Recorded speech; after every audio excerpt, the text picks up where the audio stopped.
My name is Marvi Sumro. I am Assistant Director Local Government Talca Rural. I have qualified PCS 2019.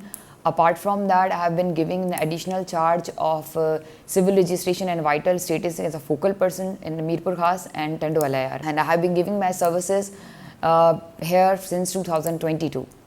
आपने सवाल पूछा है writing skills के हवाले से, तो बहुत इंपॉर्टेंट क्वेश्चन है। और since I have been teaching at different academies at university, तो सिमिलरली क्वेश्चन जो है स्टूडेंट ही पूछते रहते हैं कि मैडम राइटिंग स्किल्स जो है वो किस तरह इम्प्रूव किए जाएँ। देखें, इफ़ेक्टिव कम्युनिकेशन इज़ की टू सक्सेस। आपकी राइटिंग स्किल्स जो हैं वो अगर इफ़ेक्टिव नहीं होती, ठीक है, तो आप अपने आइडियाज़ को सब्सटेंशिएट नहीं कर सकते, आप जस्टिफाई नहीं कर सकते, अपने स्टांस को क्लियर नहीं कर सकते।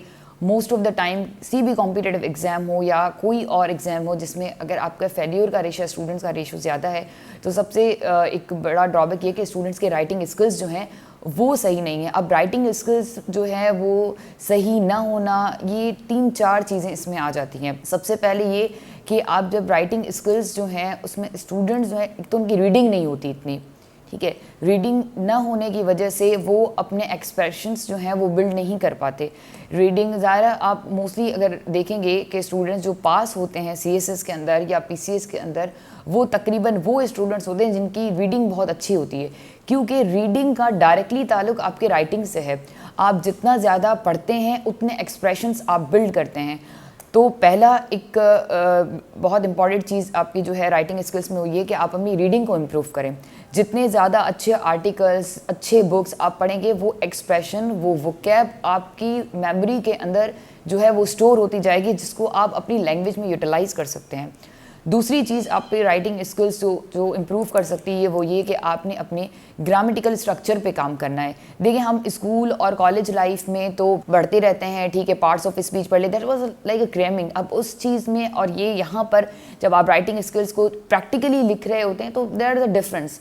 तो अब हमें प्रैक्टिकली उन पार्ट्स ऑफ स्पीच का यूजेज जो है ये जो है वो सीखना होता है। तो in this regard I suggest you people कि रेनन मार्टिन का बुक है, आप वो फॉलो करें। उसमें आपके पास प्रिसी भी है, कॉम्प्रिहेंशन भी है, डिफरेंट ग्रामर के आपके पास एक्सरसाइजेस भी हैं। डेली बेसिस पर आप वो एक्सरसाइजेस सॉल्व करेंगे और अगेन वो आप तभी ये इसको पर्सनलाइज कर सकते हैं जब आप वो असेसमेंट करवाएं।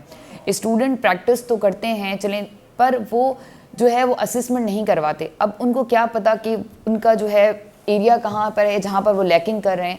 तो इन दिस रिगार्ड मैं आपको यहाँ पे ये भी सजेस्ट करूँगी कि आप किसी अच्छे टीचर से, किसी अच्छे मेंटर से जो आप प्रैक्टिस कर रहे हैं वो टाइम टू टाइम जो है वो आप चेक भी करवाएं। उसके बाद दूसरी इंपॉर्टेंट चीज़ ये है कि आपने इसमें अपनी वोकैब को इन्हांस करना होता है, क्योंकि स्टूडेंट्स की राइटिंग स्किल्स में मैंने ये जब असेसमेंट में करती हूँ तो मैंने ये देखा है कि स्टूडेंट्स जो है वो बहुत इनफॉर्मल राइटिंग में लिखते हैं। देखिए, आप एक कॉम्पिटिटिव एग्जाम देने जा रहे हैं, आपकी अप्रोच, आपका जो डायमेंशन है वो उस तरह होना चाहिए, ठीक है, पर स्टूडेंट्स जो है बहुत इनफॉर्मल लैंग्वेज लिख रहे होते हैं। वो इसलिए लिख रहे होते हैं क्योंकि उन्होंने इतना अच्छा जो या फॉर्मल आपके बुक्स जो है वो पढ़े नहीं होते, ठीक है, या आपको सिलेबस के अंदर जो है जितने बुक्स आपको रिकमेंड किए होते हैं या जनरल नॉलेज के या किसी भी सब्जेक्ट से, आपने वो बिल्कुल एक ऑथेंटिक अप्रोच के साथ राइटर्स ने लिखे होते हैं, आप वो नहीं पढ़ते, आप क्रैमिंग वाले नोट्स पढ़ते हैं, जिसकी वजह से वही चीज़ आपके पास उभर के आती है।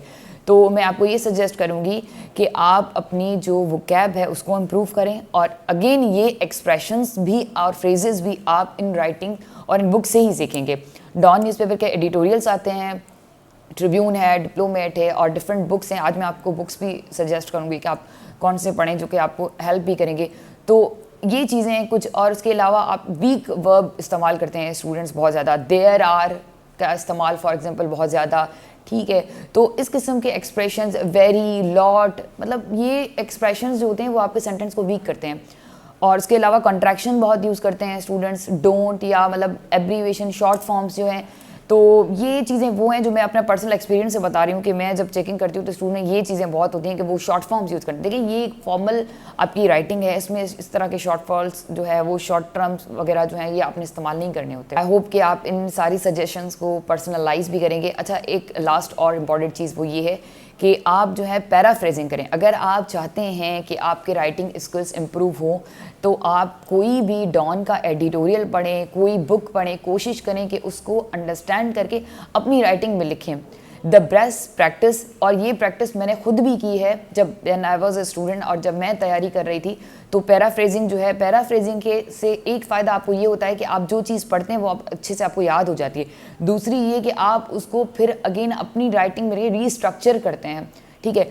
अगेन रीस्ट्रक्चर करने के बाद the final step is that कि आपने वो चेक करवाना है, फीडबैक लेना है, और जो फीडबैक आपको मिल रहा है आपने फिर उस पर वर्किंग करनी है, आप उसको जो है वो इम्प्रूव भी करना है, तभी जाके आपके राइटिंग स्किल्स जो है वो इम्प्रूव हो सकते हैं।